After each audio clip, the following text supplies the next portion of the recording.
Jadi, untuk pertemuan pada malam hari ini kita akan membahas terkait penyakit telinga. Kita sudah masuk nih ke organ telinga. Jadi di sini nanti kita akan bahas terkait macam-macam tuli, terus kita bahas kelainan pada telinga luar dan kelainan pada telinga tengah sedikit. Oke?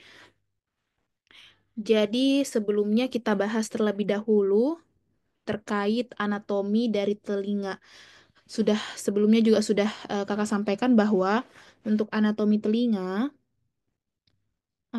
dari telinga itu terbagi atas tiga, ada bagian luar, tengah, dan dalam. Oke, jadi pada bagian luar ini dia dari bagian ini, bagian auricula, yang ini yang namanya auricula, dan kanalisnya atau maenya. Yang kedua ada mae atau kanalisnya. Oke, terus selanjutnya, jadi ini tadi bagian telinga luar sampai di sini. Ada dua organ, ada auricula dan juga ada maenya, meatus acousticus externusnya. Selanjutnya kita lanjut ke telinga bagian tengah. Telinga bagian tengah itu dimulai dari ini yang garis biru sampai di bagian sininya, kaki stapesnya, termasuk tuba austesiusnya. Oke, untuk yang bagian tengah ini organ-organnya yang pertama ada membran timpani. Yang mana membran timpani, Kak? Yang ini, gendang telinga kalau bahasa awamnya. Terus ada yang kedua ada os eh, tulang-tulang pendengaran yang terdiri atas os maleus dulu, yang ini os maleus, kemudian ada os incus dan juga ada os stapes.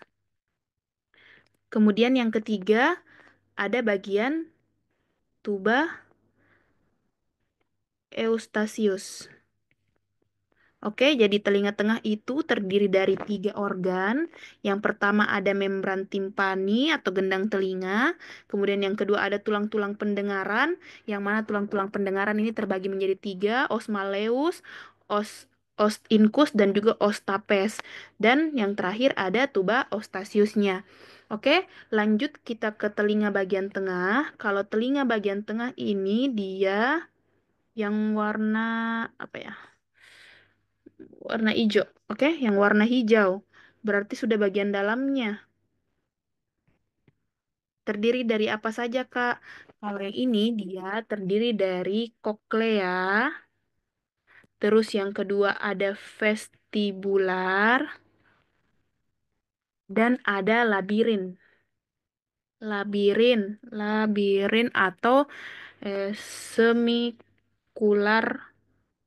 kanal. Oke, jadi kalau misalnya koklea ini kan fungsinya untuk pendengaran, sedangkan vestibular ini ada fungsinya untuk keseimbangan. Oke, ingat kisah saja dulu ini anatominya terbagi menjadi tiga, yaitu telinga luar, telinga tengah, dan telinga bagian dalam. Nah, sebelum kita bahas terkait, sudah nih kita bahas anatominya, selanjutnya kita bahas terkait fisiologi dari pendengaran. Oke, jadi kan kalau di telinga itu kebanyakan keluhannya adalah kebanyakan keluhannya itu adalah gangguan pendengaran atau tuli. Nah, jadi sebelum kita mengarah ke penyakitnya atau ke kelainannya, kita bahas terlebih dahulu bagaimana sih normalnya, bagaimana fisiologinya. Jadi, normalnya, normalnya ya, normalnya eh, pendengaran itu kita dapat melalui hantaran udara. Hantaran udara. Oke? Jadi ini tadi daun telinga, ini tadi daun telinganya menangkap menangkap ini suara-suara dari berbagai tempat, terus dia kumpulkan di liang telinganya. Ini yang dibilang liang telinga atau mae. Nah, setelah eh, terkumpul di liang telinga atau meatus acousticus externus, maka getarannya itu nanti akan berlanjut hingga ke membran timpani. Jadi dia lanjutkan ke membran timpani di sini, kemudian ikut bergetarlah ini membran timpaninya. Ini secara normalnya yang kakak cerita. Nah, ikut bergetarlah ini membran timpani, kemudian dia getarkan mi juga ini tulang-tulang pendengaran yang tiga macam tadi. Ada os malleus, ada os incus, sama ada os stapes. Jadi saat membran timpaninya bergetar, ikut bergetar juga ini ketiga tulang pendengaran ini. Nah, setelah saat sampai di ujung ini, di ujung stapesnya ini, nah ini stapes, ini ada kakinya. Ini dibilang kaki stapes. Toh, itu yang dibilang kaki stapes, dia akan menggetarkan yang namanya oval window. Inilah yang dinamakan oval window.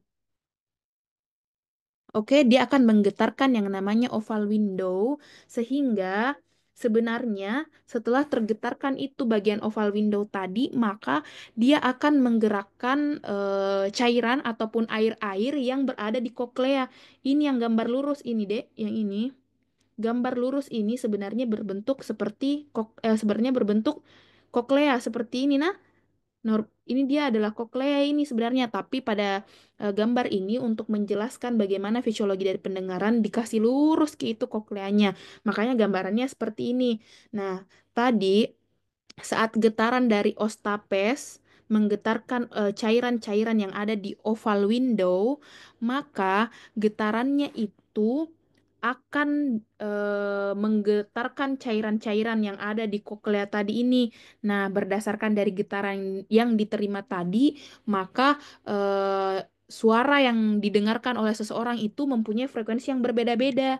Seperti eh, seperti yang ini ada frekuensi high frequent, ada yang medium dan juga ada low frequent. Kalau high frequent dia ada di bagian basal dari koklea. Sedangkan kalau misalnya yang low frequent dia ada di apexnya, berarti ada di paling ujungnya koklea. Nah, getaran suara nanti ini dia menggetarkan toh di lokasi-lokasi tertentu, entah dia di basal kah ataupun di apex.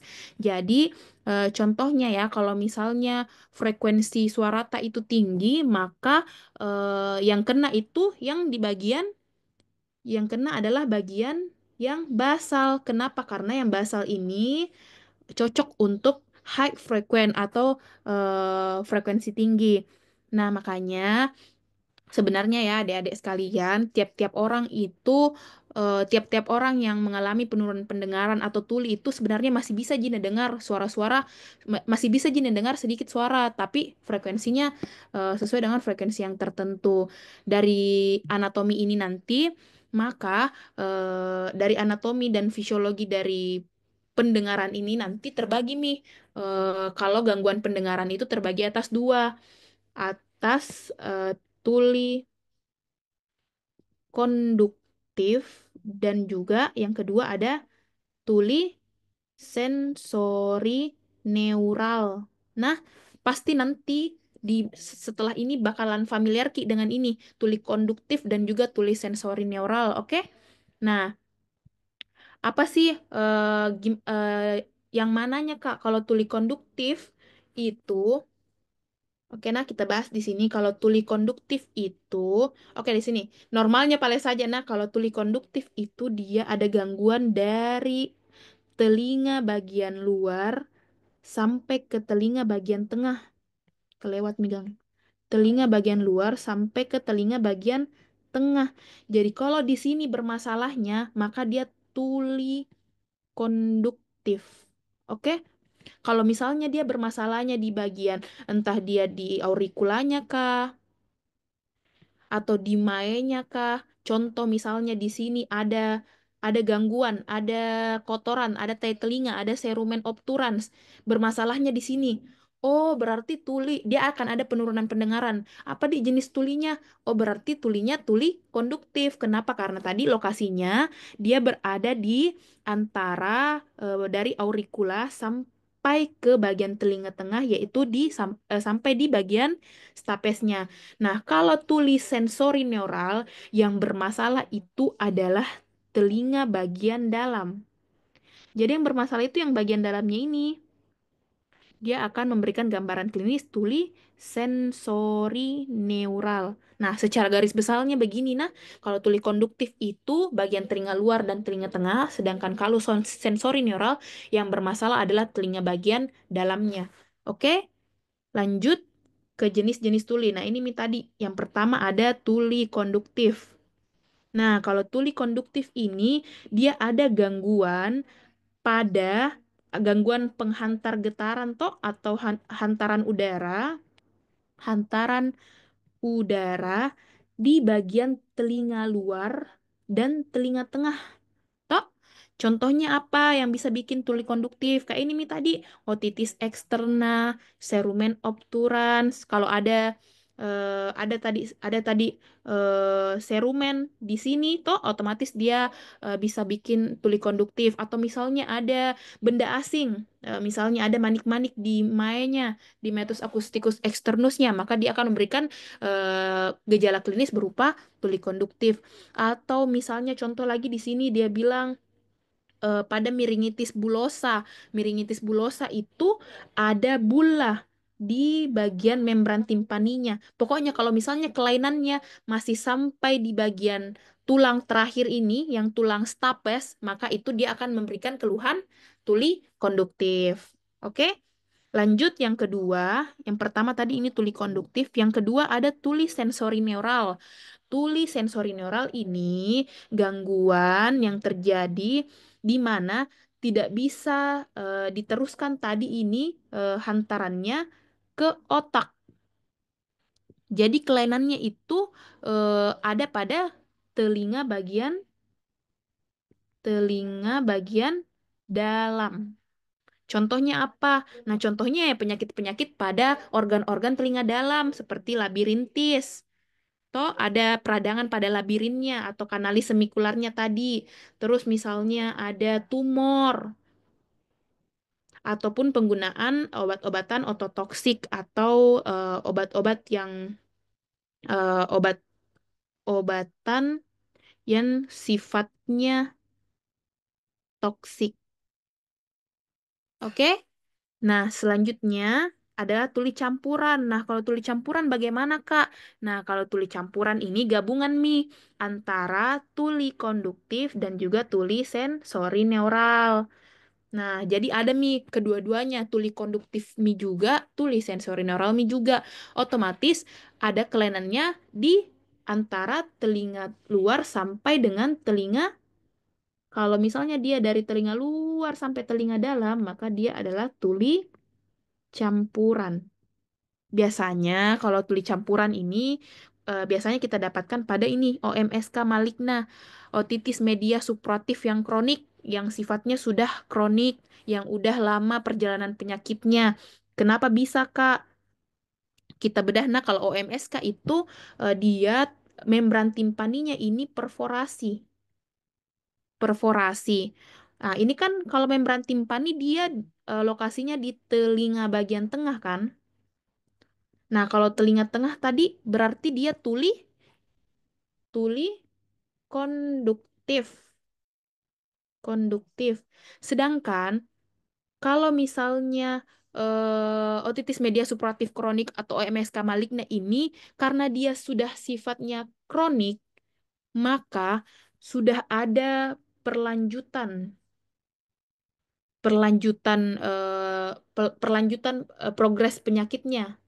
Progres penyakitnya ini sudah sampai ke bagian telinga dalam. Jadi nekena saking parahnya karena selalu berulang-ulang dan selalu udah sifatnya kronik, maka dia sudah sampai ke bagian telinga dalam sehingga kalau bagian telinga dalam yang bermasalah maka dia akan memberikan gambaran tuli sensori neural. Nah, yang keduanya inilah yang disebut dengan tuli campuran. Oke, ingat Ki, ada tiga jenis tuli, tuli konduktif, tuli sensori neural, dan juga tuli campuran. Oke, aman. Kita lanjut lagi ke selanjutnya. Nah, tadi ada tiga jenis tuli. Bagaimana cara taunya, Kak? Bilang ini tuli sensori neural, ini tuli konduktif, ini tuli campuran. Jadi ada dilakukan pemeriksaan. Namanya kita lakukan pemeriksaan. Nah, pemeriksaannya ini kita gunakan untuk mengetahui jenis jenis tulinya tadi. Dengan apa, Kak? Ini Mi dibilang pemeriksaan Garputala. Oke? Pemeriksaan Garputala. Mungkin adik-adik pernah dilakukan waktu lagi OSCE. Nah, pemeriksaan Garputala ini ada tiga. Nah, ada tes Rine, tes Weber, dan juga tes Wabah. Oke? Tes Rine, tes Weber, dan juga tes wabah. Jadi, sebelum kita memasuki pemeriksaan-pemeriksaan ini, harus adik-adik tahu bahwa, saya ulangi lagi, fisiologi normal pendengaran itu di mana lebih bagus Ki hantaran udara daripada hantaran tulang. Harus diingat ini. Harus ditekankan bahwa lebih bagus Ki hantaran udara daripada hantaran tulang. Yang mana itu hantaran udara, Kak? Yang ini hantaran udara. Tok, udara.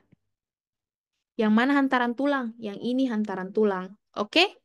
Paham Ki? Jadi seharusnya telinga yang normal, hantaran udaranya lebih bagus pendengarannya daripada hantaran tulang. Oke, paham. Nah, selanjutnya kita masuk nih ke pemeriksaannya. Yang pertama tes Rina dulu. Nah, tes Rina ini fungsinya untuk membandingkan, dia bandingkan Ki antara hantaran udara, lihat Ki pada gambar, hantaran udaranya, ini hantaran udara dengan hantaran tulangnya. Toh, hantaran udara dan hantaran tulangnya di pasien. Ingat Ki, pada pasien atau pada pasien. Pada pasien, oke? Tes Rina adalah membandingkan antara hantaran tulang dan juga hantaran udara pada pasien, pada satu pasien. Selanjutnya, untuk tes Weber, bisa adik-adik lihat di gambar, tes Weber ini dia membandingkan antara kedua tulang hantaran tulangnya melalui disimpan Ki di sini garputalanya, disimpan di bagian apa bisa di glabella ataupun di bagian atas kepala. Dia tujuannya untuk membandingkan antara hantaran tulang, kedua hantaran tulang.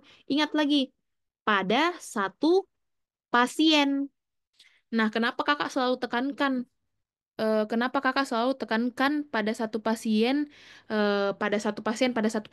Karena pada tes wabah yang ketiga ini dia membandingkan hantaran tulang antara si pemeriksa atau si dokter dan si penderita dengan syarat bahwa pemeriksanya harus sehat, toh harus sehat. Nah, biasanya ini tuh subjektif sekali, makanya jarang sekali dilakukan tes wabah. Yang paling sering dilakukan itu adalah tes Rina dan tes Weber saja. Oke, paham Meki? Untuk interpretasinya, kita lihat di sini. Kalau normal, tidak ada gangguan pada eh, pendengarannya, maka tes Rinanya itu positif. Tes Rina positif itu berarti hantaran udara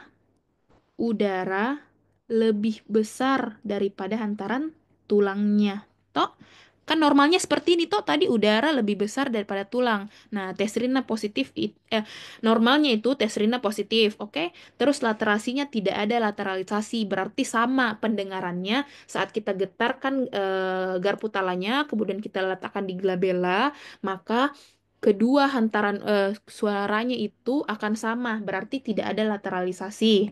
Oke, terus pemeriksaan suabahnya ini sama dengan pemeriksa. Jadi swabah itu kita lakukan pemeriksaan tadi antara si pemeriksa dan juga penderita. Nah, untuk hasilnya didapatkan sama dengan pemeriksa. Kalau misalnya rinenya positif, tidak didapatkan adanya lateralisasi dan swabahnya sama dengan pemeriksa, maka itu normal, pendengaran secara normal. Nah, bagaimana kalau misalnya tuli konduktif? Kalau tuli konduktif itu rinenya negatif. Kalau rina negatif itu maksudnya apa, Kak? Berarti tulangnya, pendengaran tulangnya, nah aku maksud di sini lebih besar daripada hantaran udaranya. Udaranya, ingat Ki, hantaran tulangnya lebih besar daripada hantaran udaranya. Berarti ini pasien kalau tuli konduktif, lihat Ki pada gambar, lebih bagus Ki pendengarannya di sini, di tulangnya daripada melalui udaranya. Oke? Berarti itu merupakan tuli konduktif. Terus pemeriksaan Webernya, dia ada lateralisasi ke telinga yang sakit. Berarti kalau misalnya eh, pasiennya kan sebelum kita lakukan pemeriksaan pasti kita tanya dulu toh apa keluhannya. Pasti kalau misalnya sakit telingaku dok, nyeri telingaku di sebelah kanan. Nah berarti kalau misalnya saat kita lakukan tes Weber maka hantarannya itu akan lebih ke arah kanan karena tadi ingat telinganya yang sakit di telinga kanan. Oke, makanya tadi sebelum kita lakukan pemeriksaan, kita lakukan anamnesis dulu untuk mengetahui bagian telinga mana yang sakit. Nah, terus pada pemeriksaan swabahnya didapatkan dia memanjang. Berarti lebih lama si penderita dengarnya daripada si pemeriksa. Nah, kalau sensori neural gimana, Kak? Kalau sensori neural, dia rinenya positif juga, sama Ki dengan normal. Udaranya lebih bagus daripada tulangnya. Nah, bagaimana pala caranya bedakan dengan normal, Kak? Itu kita butuhkan minimal sekali dua pemeriksaan untuk menentukan jenis tulinya. Ingat, minimal dua pemeriksaan untuk mengetahui jenis tuli. Oke?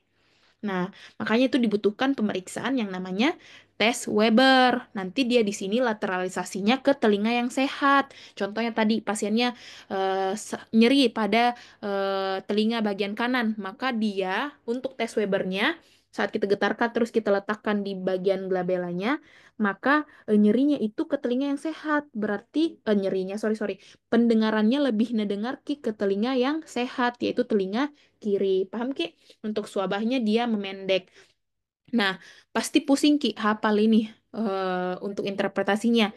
Ada Smart Way-ku, tapi agak sedikit jorok ya. Tapi kalau yang kayak begitu tuh kayak pasti kayak lebih diingat. Ingat Ki, nah kalau untuk membedakan yang mana dia untuk menghafal apa-apa saja komponennya tuli konduktif dan juga sensori neural, untuk nyamannya hafal satu saja, Dek. Hafal satu saja. Otomatis kalau misalnya kebalikannya dari itu adalah tuli sensori neural. Jadi saya sarankan adik-adik untuk hafal tuli konduktif saja. Oke? Nah, hafal tuli konduktif saja. Ingat, Ki, kalau konduktif, sorry nah, konduktif, tapi jujur nah ini tuh diajar Kak juga sama di tempat bimbelku, dan sampai sekarang ku ingat sekali, waktu ku juga ujian dokter kemarin, saya ingat sekali ini apa? Saya ingat sekali ini Smart Way karena kayak oh iya di begitu pale. Nah, ingat Ki, nah ini dia kalau tuli konduktif dia itu dia pasti panjang. Nah, pasti panjang. Apanya yang panjang? Tadi tadi suabahnya toh, suabahnya yang panjang. Terus dia sakit. Nah, sakit. Apanya yang sakit? Lateralisasinya. Lateralisasinya ke arah yang sakit. Lateralisasi untuk yang pemeriksaan Webernya toh. Terus pasti kalau panjang dan sakit, pikiran tak negatif toh. Pasti lelen pikiran tak semua negatif. Nah, makanya di sini rinenya rine negatif. Oke, untuk konduktif, ingat dia panjang. Panjang apanya? Suabahnya yang panjang. Terus sakit Ki. Apanya yang sakit? Oh, Webernya yang sakit. Terus Pasti kalau panjang dan sakit, pikiran tak negatif pasti toh. Nah, untuk rindanya dia negatif. Untuk sensori neuralnya berarti kebalikan dari yang kita hafal ini. Oke? Mengerti, Ki? Semoga nyantol Ki juga ini smartware-nya di adik-adik. Nah, karena sempat nanti ada oscheta kelas apa oscheta pasti kita lakukan pemeriksaan garputala. Pasti kita lakukan pemeriksaan garputala. Pemeriksaan garputala itu selalu dilakukan dalam osce.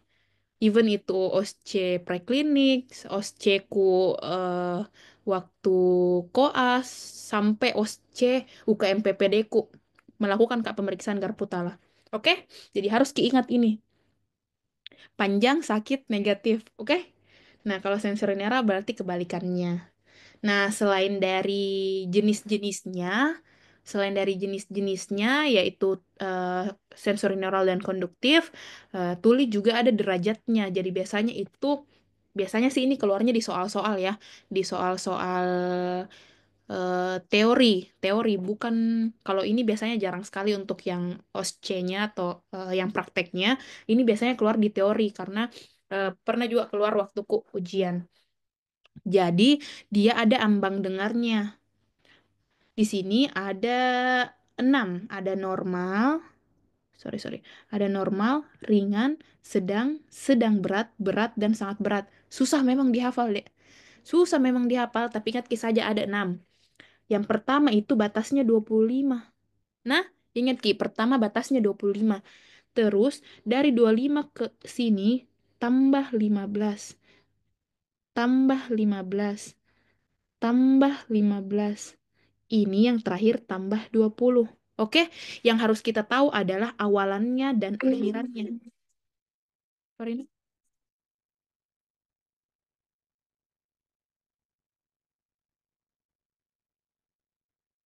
tunggu dulu. Nah.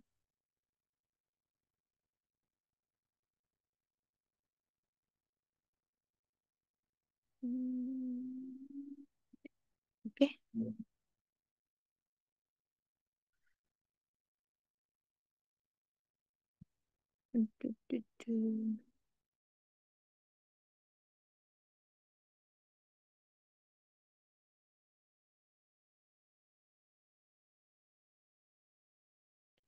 Oke, jadi kulanjut Mi. Untuk derajat tuli tadi yang harus kita tahu yang pertama itu ini.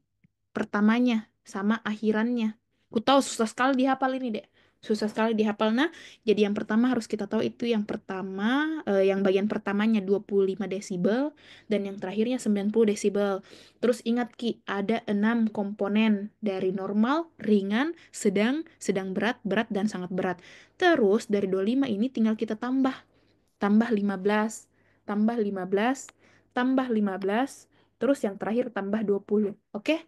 Nah, sisa menghafal Maki saja nah, karena itu jangan bisa kujelaskan.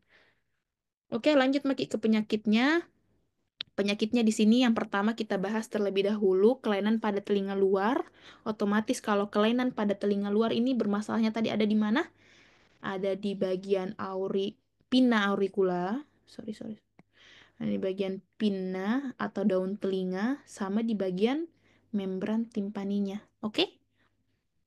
Membran timpani sorry. Mae-nya nah. Jadi kalau yang bermasalah di pinnanya itu 4 penyakit ini. Pinna. Kalau misalnya masalahnya ada di mae-nya, berarti yang ini. Jadi ingat Ki, ini ji penyakitnya sebenarnya. Ini ji penyakitnya. Jadi kalau kelainannya pasiennya datang, kelainannya ada di daun telinga, adik-adik pikir ini 4 penyakit.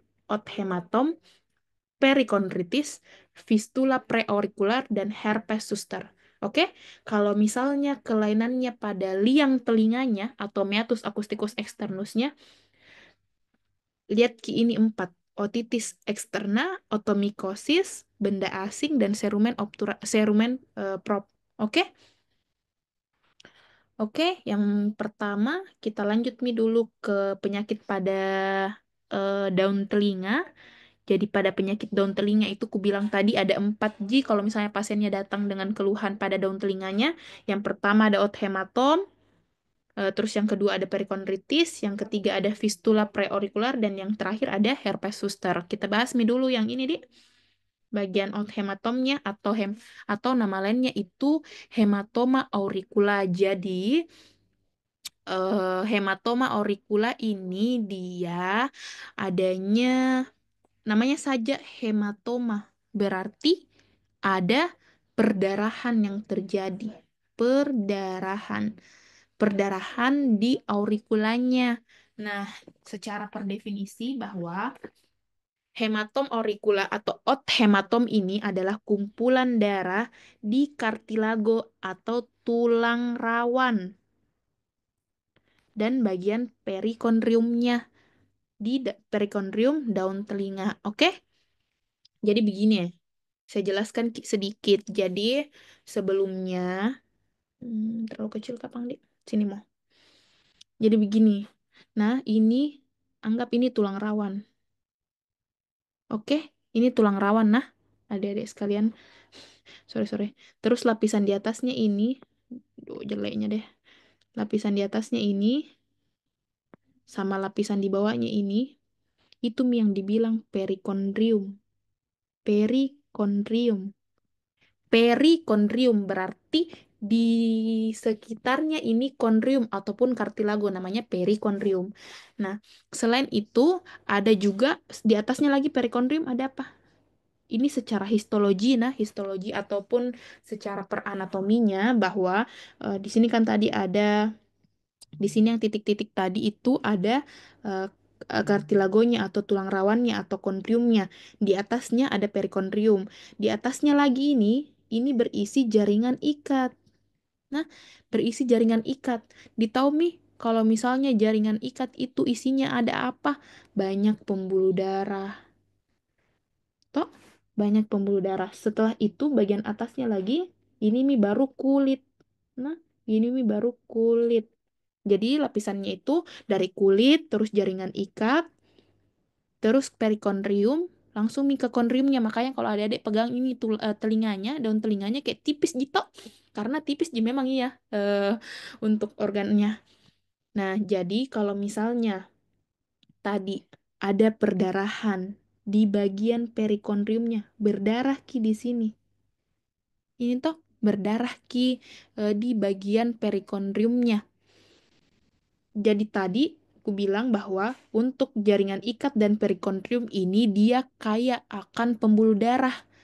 Dia kaya akan pembuluh darah untuk menyuplai darahnya itu ke kartilagonya. Nah, kalau misalnya trauma, jadi kalau misalnya ada trauma, dia akan menyebabkan pastinya ruptur dong, ruptur dong pembuluh darahnya. Otomatis darahnya akan menggumpal, nggak menggumpal sih, maksudnya kayak terkumpul Ki di bagian perikondrium tadi. Oke, dia terkumpul di perikondrium. Semakin lama semakin banyak. Semakin lama semakin semakin lama semakin banyak sampai tidak bisa mi terbendung. Dia tidak bisa mi terbendung, makanya dia tekan, tekan, tekan mi tulang rawannya.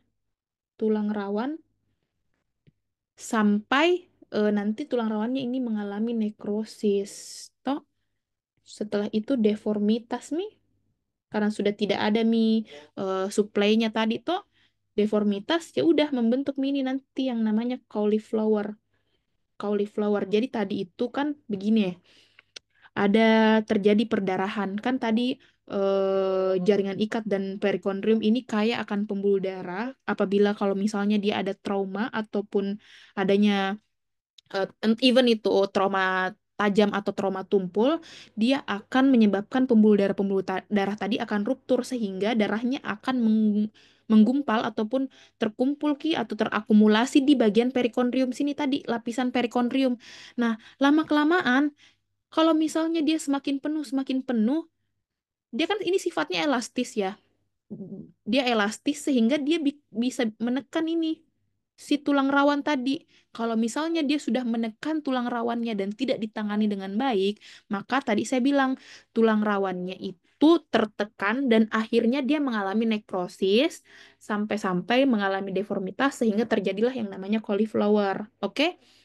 Nanti khas sekali itu yang dinamakan cauliflower. Etiologinya apa? Etiologinya itu adanya trauma tadi, trauma tumpul yang paling sering.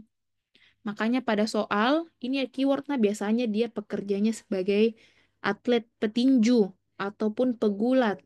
Dan kalaupun adik-adik lihat ataupun search eh, petinju-petinju ya, petinju-petinju pasti telinganya tuh rata-rata kayak gini, cauliflower. Karena tadi dia sering terjadi otot hematom. Jadi otot hematom yang berlangsung, dia selalu terjadi otot hematom, sembuh otot hematom lagi. Jadi kayak proses berulang gitu. Oke, untuk secara klinis adanya pembengkakan pada daun telinga. Sorry. Yang pertama, gejalanya ada pembengkakan pada daun telinganya. Bengkak, Ki. Ini sebenarnya. Ini otot hematom. Nah, yang ini cauliflower. Gambar di atas ini cauliflower. Yang ini dibilang otot hematom. Ini yang dibilang otot hematom. Yang gambar kedua di bawah. Nah, dia ini pertama ada pembengkakan pada daun telinganya. Terus yang kedua hilang bentuk dan lekukan permukaannya. Terus pada permukaan anterior daun telinganya ada ekimosis dan fluktuasi. Fluktuasi di sini bukan abses, nah, ingat Ki, bukan abses. Karena untuk klinis dari otot hematom ini tidak ada tanda inflamasi. Ingat, tidak ada tanda inflamasi. Harus kita tekankan ini kalau otot hematom tidak ada tanda inflamasi. Oke, jadi dia memang ada fluktuasi. Ya, fluktuasinya ini berasal dari darahnya tadi. Fluktuasi kan artinya cairan bebas yang kayak cairan bebas yang bergerak toh kalau misalnya kita lakukan perabaan ada fluktuasi. Nah, itu bukan karena abses ya, itu karena adanya cairan bebas tadi yaitu darahnya. Oke? Nah, komplikasinya ini Mi tadi bisa terjadi cauliflower. Ingat Ki, biasanya kadang ditanyakan juga ini, apa komplikasi dari otot hematom? Biasanya kalau misalnya ada otot hematom yang berkepanjangan sifatnya, maka dia akan menyebabkan ini cauliflower, suatu deformitas akibat adanya prosesnya tadi itu. Untuk tata laksananya gimana? Ya, tata laksananya seperti ini prinsipnya. Kalau misalnya hematomnya itu kecil, ukurannya kurang dari 2 cm, kita aspirasi saja. Aspirasinya pakai apa, Kak? Pakai spoit. Oke? Pakai spoit. Kemudian, kalau misalnya hematomnya itu besar, lebih dari 2 cm, maka kita lakukan insisi dan renase, kita sayat, kemudian kita keluarkan cairannya, and then kita bebat tekan. Kita bebat tekan itu dalam artian supaya dia tidak terisi lagi tadi itu daerah yang sudah kita insisi dan renase oleh darah. Jadi kita bebat tekan supaya tidak terisi lagi ruangan yang tadi. Terus kalau misalnya hematomnya lebih dari 7 hari tidak ada perbaikan, maka kita rujuk ke dokter spesialis THT. Oke, lanjut untuk perikondritis. Kalau perikondritis ini namanya saja itis. Toh, kembali lagi kalau itis berarti ada peradangan. Nah, dia itu peradangan diffuse, berarti menyeluruh pada lapisan kulit yaitu di bagian perikondrium. Oke, dia di bagian perikondriumnya saja. Lihat Ki pada gambar, dia itu berbatas pada ini saja. Lihat gitu, nggak sampai ke bagian yang ininya. Apa aja lagi nih yang bagian lembek-lembeknya ini yang bagian bawah nggak sampai jadi sini.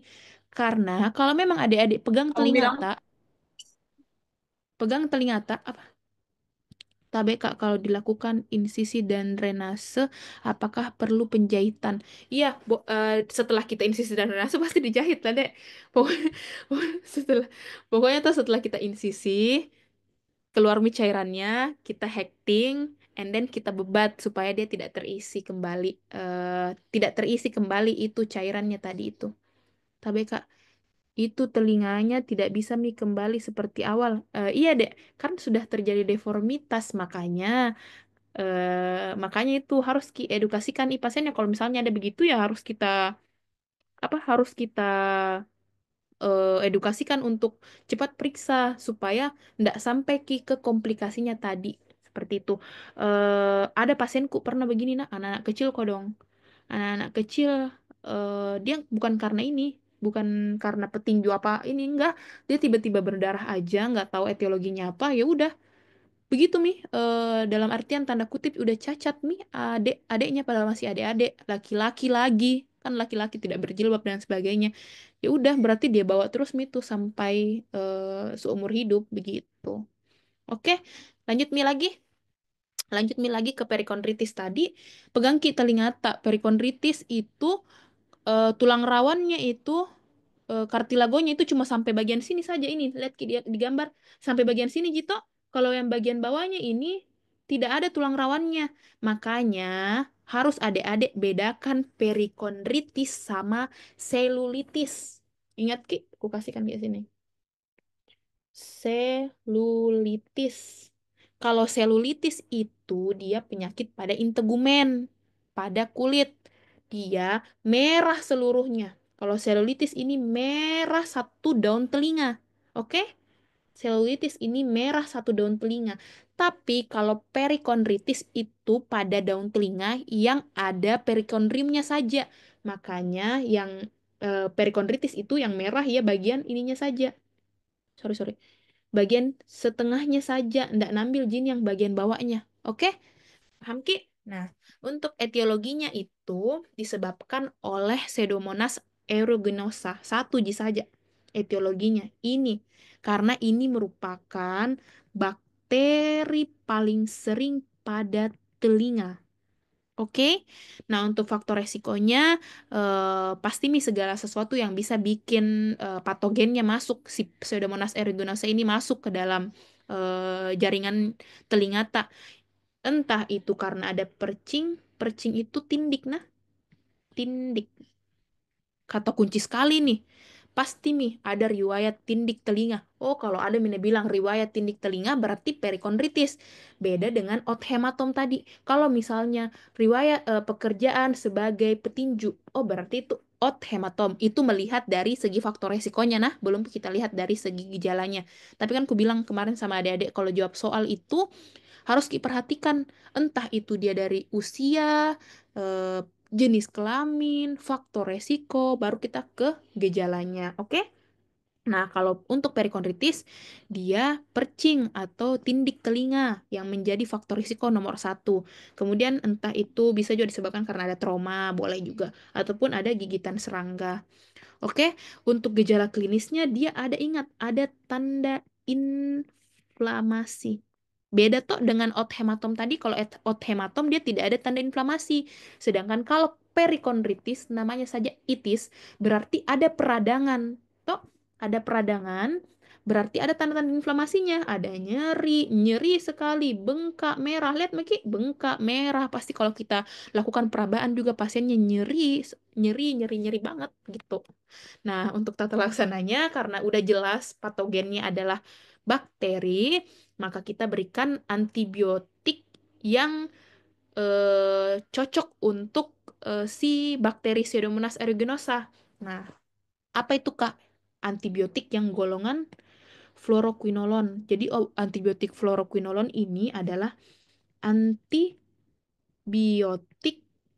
anti si Pseudomonas. Ingat mak saja, setiap penyakit di telinga yang kausanya karena Pseudomonas pasti dikasihkan antibiotik golongan fluoroquinolon. Contohnya seperti apa, Kak? Ini nih contohnya ciprofloxacin. Pasti pernah jadi dengar tuh antibiotik ciprofloxacin 2 kali. Ya pasti kalau antibiotik adik-adik dengarnya pasti amoxicillin lah, ampicillin lah. Nah, tapi untuk yang ini khusus karena kausanya Pseudomonas, kita kasihkan fluoroquinolon yang ciprofloxacin 2 kali 500 miligram.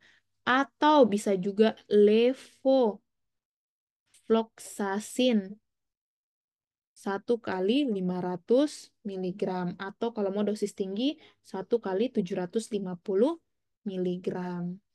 Oke, pokoknya yang akhiran-akhirannya cin-cin-cin itu fluoroquinolon. Nah, selain kita kasihkan antibiotik, kita kasihkan simptomatik saja, antiinflamasi, sama analgetik untuk anti nyerinya. Kalau misalnya dia udah ada fluktuasi,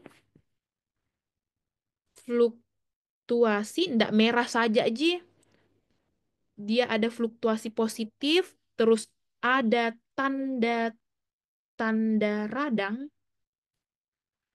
berarti diagnosisnya udah bukan perikondritis lagi. Diagnosanya udah abses perikondrial. Ingat, kalau misalnya dia ada tanda-tanda radangnya tadi, nyeri, bengkak, merah, terus ada fluktuasinya yang mengartikan bahwa terbentuk mipus, maka diagnosanya bukan perikondritis lagi, tapi abses perikondrial. Oke? Untuk abses perikondrial sama, kita lakukan insisi, drainase, terus kita kasihkan antibiotik golongan fluoroquinolone. Oke, lanjut ke penyakit selanjutnya. Pada daun telinga ada fistula preaurikular, yang mana per definisi bahwa fistula preaurikular ini adalah kelainan kongenital. Jadi bawaan. Dia ada lubang di depan tragus. Ini namanya. Ini kan tragus nih. Ini kan tragus nih ya. Ada lubang nih di sini. Ada lubang di depan tragus akibat adanya kegagalan dari penyatuan hiloks atau tonjolan di arcus brachialis pertama dan kedua yang akan membentuk daun telinga saat masa embrio.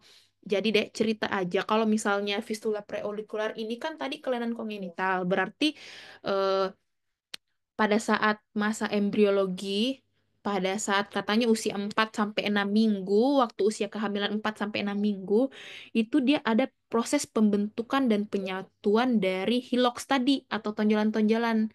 Nah, seharusnya ada 6 arkus yang akan mengalami, dia ada 6 arkus yang mengalami penyatuan. Normalnya penyatuan sehingga membentuk yang namanya daun telinga. Oke, tapi karena adanya kelainan, maka ini arkus pertama dan arkus kedua dia tidak menyatu.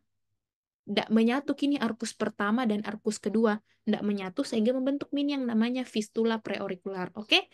Nah, biasanya fistula preaurikular ini dia simptomatik saja. Tidak ada gejala karena kan memang hanya lubang saja, toh. Nah, dia hanya ada lubang pada atau muara fistula pada depan telinga yang berbentuk lonjong. Toh, nah biasanya pasiennya itu datang ke kita kalau sudah terjadi yang namanya infeksi. Ada infeksi, ada obstruksi pada fistelnya sehingga pasiennya datangnya dengan tanda-tanda infeksi seperti nyeri, bengkak, ada pengeluaran sekret yang berbau karena kan ada kelenjar sebasea ya di situ, makanya terjadi pengeluaran sekret sama disertai dengan demam. Benar-benar tanda-tanda infeksi. Toh, apa penyebabnya? Ini penyebabnya. Streptococcus, Staphylococcus aureus, Streptococcus viridans, pokoknya patogen-patogen bakteri. Toh, nah, kalau misalnya ini masih fistula preaurikular, kalau misalnya infeksinya sudah berulang, terus ada obstruksi, terus ditandai dengan adanya fluktuasi lagi, fluktuasinya dalam artian pus, maka itu udah jadi abses preaurikular. Ingat nah, kalau misalnya ndak ada jadi bilang fluktuasi positif pada soal, berarti belum pi abses. Tapi kalau sudah ada mi fluktuasi positif, berarti dia sudah jadi abses preaurikular. Nah, ini nah gambarnya deh. Ini fistul ada semacam ada lubang di depan tragusnya. Kalau misalnya ada peradangan ya seperti ini, misalnya bengkak dia di sininya. Oke, nah untuk asimptomatik, kalau misalnya kan biasanya asimptomatik kita observasi dan edukasi untuk menjaga higienitas dari lubangnya tadi supaya tidak terjadi infeksi. Kalau misalnya infeksi, ya kita kasihkan antibiotik dan dikompres Rivanol atau antiseptik atau antiseptik. Kalau misalnya terbentuk abses ya kita insisi dan drainase, kasih antibiotik. Kalau misalnya sudah berkali-kali ini infeksi dari kecil sampai besar, infeksi berulang nih, maka kita rujuk ke SPTHT untuk dilakukan fistulektomi. Jadi diangkat gitu fistulnya kemudian dijahit, ada namanya lah, dilakukan oleh dokter spesialis THT. Oke, itu fistula preaurikular. Lanjut, kalau misalnya herpes zoster, dia